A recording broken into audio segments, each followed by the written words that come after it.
Montano. And this is Nina Maciel. Welcome to the Poly Post Now. Serving you with the most leading news now. For the news headlines, on October 5th, the U.S. Federal Appeals Court declared the Deferred Action for Childhood Arrivals program as unconstitutional. Dreamers who applied for the program before the ruling will be permitted to renew their status, yet the program remains in jeopardy. During President Biden's first day in office, he sought to improve the DACA program since legislation has yet to be passed by Congress. Democrats have come under increasing pressure from advocates to use the budget reconciliation procedure to grant Dreamers accelerated citizenship. The future of the DACA program is uncertain as a result of this decision for the time being. Cal Poly Pomona's I Am First program celebrated first-generation students by hosting a variety of virtual and on-campus events. Some of the events were a budget simulation, first-generation faculty panel, and a first-gen mixer. According to the Assistant Coordinator for First-Generation Programs, Nansel Aldonza, these events aim to honor and provide visibility to all first-gen students, faculty, and staff. The events were held in recognition of these students and to highlight resources that they may not be aware of, since 57% of CPP students fall into this demographic. Further information about other resources offered to first-gen students like the Bronco Care Center, RAMP, and EOP can also be found on their respective web pages. Now to Nina for the arts and culture headlines. The BRIC hosted its first ever yard sale. The yard sale included previously used gym equipment and accessories from the BRIC. Items had a Name Your Price stickers to give students a chance to negotiate a lower price. Alongside priced items, there were also free accessories offered to attendees. All funds from this event go to the SOAR Fund, which is set to allow students to take part in campus recreation programs at no cost. For further information on the event or information on future events, follow their Instagram at CPP Campus Rec. Harvest Day took place on November 10th at the Broncos Student Center. The event had live Native American traditional music, dances, and included raffles in an effort to celebrate and show the Native American culture. The Harvest Day event aims to inform the campus community about false narratives of Thanksgiving and to educate about the institutional racism and colonialism that came from the holiday. For any further information on Native American Heritage Month events, go on the Native American Center student website. And now Luke with the sports.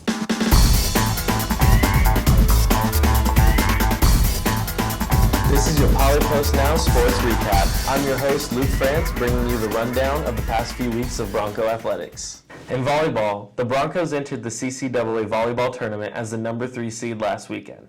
On November 10th, CPP earned a 3-1 set win over Stanislaus State to open, sending them to the semifinals, where the Broncos were once again victorious in a 3-1 upset against the number 2 seed CSU San Bernardino. In the final round, the Broncos became the CCAA tournament champions with a 3-2 win over Sonoma State. With this great win, the Broncos have earned the number 4 seed in the NCAA West Regional Tournament and will face CSU San Bernardino on November 17th.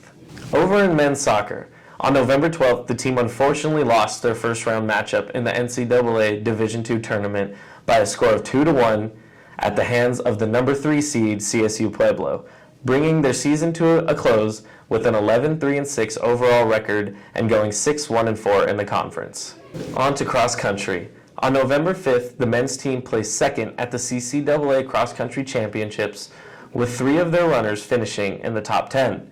The men were led by Leandro Candri, who finished 6th, Ricardo Vargas finished 7th, and Vincent Scenario finishing 10th.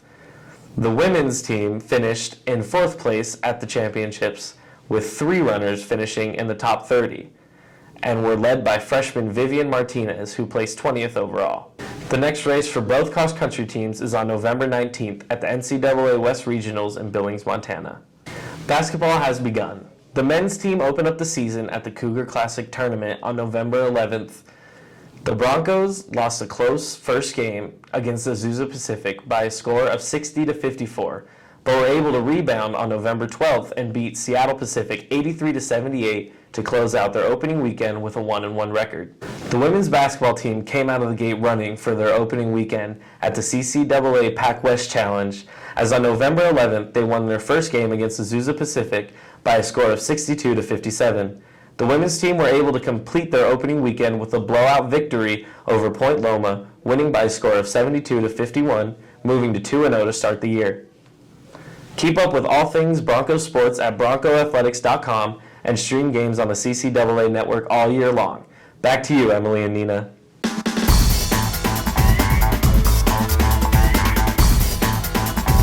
Thanks, Luke. Now for the recap of this week's latest news. The U.S. Federal Appeals Court declared the DACA program as unconstitutional. Cal Poly Pomona's celebrated first-generation students by hosting a variety of virtual and on-campus events. The BRIC hosts its first yard sale with proceeds going to SOAR. The campus hosts a harvest day to educate about the false narrative of Thanksgiving. For more information on this week's news, you can head to thepolypost.com. This has been Emily Montano. And this is Nina Macia. See you again next time for another 5 minutes of Poly Post Now.